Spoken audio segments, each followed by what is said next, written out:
morning. It's been a really close game out there, really strong play by both teams. What's it been like to play with Anthony Anderson now that he's back?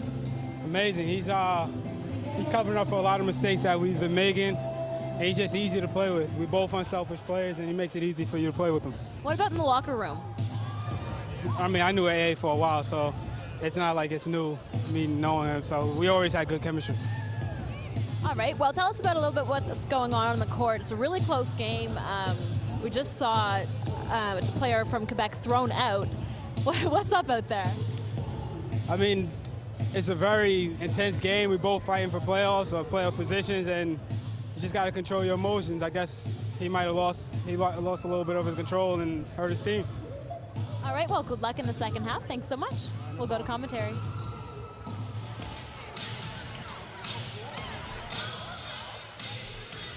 Thank you, Selma. I'm here with Ian McCarthy, General Manager of the St. John Mill Rats. And of course, Ian, another year, lots of roster changes. Talk to us a little bit about what brought Andrew Francis to the team. Well, he's someone that we looked at when he was playing with Moncton. And a very athletic player, attacks the glass. As you can see, he can block a few shots. Absolutely. And we inquired about his availability with Moncton. We saw he was traded to Oshawa. And when he was released, we were there to sign him. Yeah, big block there to end the half, and I talked to Coach Jackson a little bit before tip, and he was telling me that team chemistry, team defense at a high point right now. He feels great about the team. Do you share that view?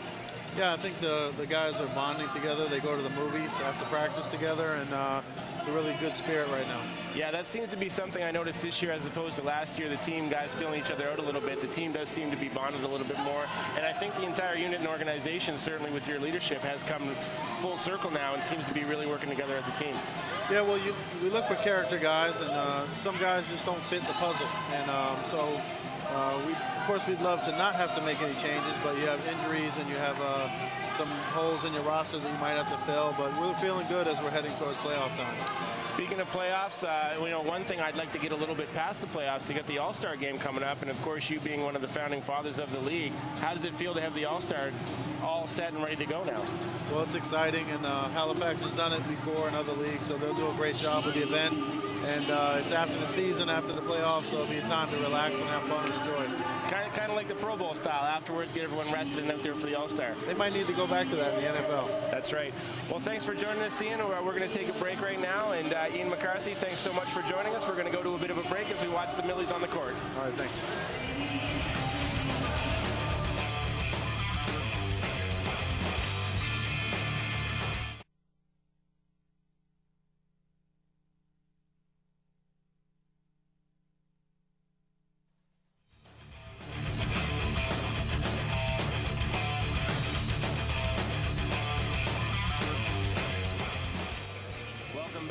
St. John now holding on to a 46-41 lead at the half. And I'd like to take this opportunity to say hello to Dave DeLine, who I know is watching on the internet from back in Bangkok. Dave, we miss you, and we'll see you next week. But filling in nicely is Harold Kuglin. Harold, the play of Anthony Anderson so far, we talked about it at the outset, the importance of having him back tonight. And tell me what you've seen out there from him so far. Well, what I've noticed, obviously, he's trying to get his shooting back in the game, but I'm also noticing that he is taking into consideration his lead from the team and the fact that they grew confident while he was gone. So he is looking to them a little bit more than he normally would, but he's trying to keep the team chemistry together. Yeah, Ian McCarthy spoke about how they value the character player, and a guy like Anthony Anderson coming in here, veteran leadership, is absolutely fantastic. And as you pointed out, Harold, he's just letting those other guys play. That's great. Not talking about the other guys playing. What about the play of Kevin Francis? Yeah, Kevin Francis, the energy and aggression that he brings, he's struggling from the free throw line. It'd be scary to see what his statistics would be like. As we look down the line here, he's already got 18 points. And we've got down here that he's 2 of 7 from the free throw line. So, really an opportunity lost there, but an outstanding game so far from him. Now we're going to take a look. Speaking of Anthony Anderson, we've got a player profile on him right now. We're going to throw to that and take a look.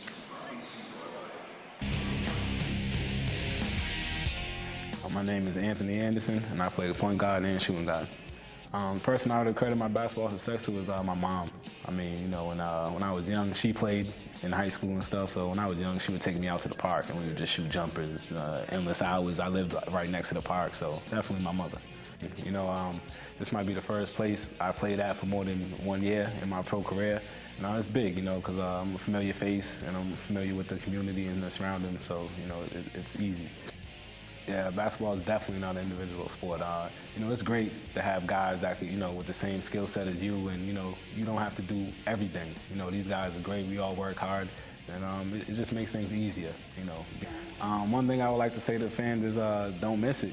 Don't miss it. It's going to be a great year. We got a lot of guys, a lot of young guys, athletic guys that played in the NBA. So definitely don't miss it. We had that look at Anthony Anderson there. Just an outstanding all-around guy, MVP-type season before he went out for the injury, and with a few games left to play, it should be interesting to see the impact he has, Harold. As you pointed out, he's letting those other players play. He's certainly finding his way to fit into the puzzle, though, and contribute. That's right. Having said that, though, Anderson does love to score, so I can see him coming out hard in the second half. Now I'm going to make a prediction here. We're about to look at a highlight pack, and I think we're probably going to see a little bit of Anthony Anderson in that highlight pack. There's a possibility. Here we go now to take another look at the first half action from the St. John Millrats. Fancy graphics first, of course. And first half action, let's take a look. Those pink jerseys, there's Kevin Francis with the shot from the outside to open up the scoring for St. John. Second half now, we're in the future. Kevin Francis with the head fake there. Samaki really left with nowhere left to go, but draw the foul. That was the one play that he didn't get the call on that he was a little frustrated with, but he stayed aggressive. Isaac Kwan from the outside, that's that big putback from P.J. Young. P.J. Young there finds Kwan. Knocks down, and you see P.J. Young fall in the basket. That's good fundamental basketball right there. That's right, just in case. Outside shot there from Quebec. That was that play that looked like a travel, but you can see clearly there he did have 1 foot down and 1 foot up. Anthony Anderson, that shot was so flat it looked like he was trying to parallel park it in the basket. Anthony Anderson now on the break, and as we pointed out, he's not going to miss too many of those. Again, lots of breakout action there. Kevin Francis with that big dunk, that got me excited, Harold. How about you? Oh, well, I heard the crowd behind us. I know it got me excited. Kevin Francis again staying aggressive to the basket, and it's that energy and enthusiasm. He reminds me of Kevin Garnett out there. Just aggressive, plays defense, speaks, vocal leader, and just outstanding effort from St. John in the first half. They find themselves leading up against the higher-seeded Quebec Kebs, 46-41. And with that, we're going to throw to a break. You're watching Rogers Millrats basketball only on Rogers TV.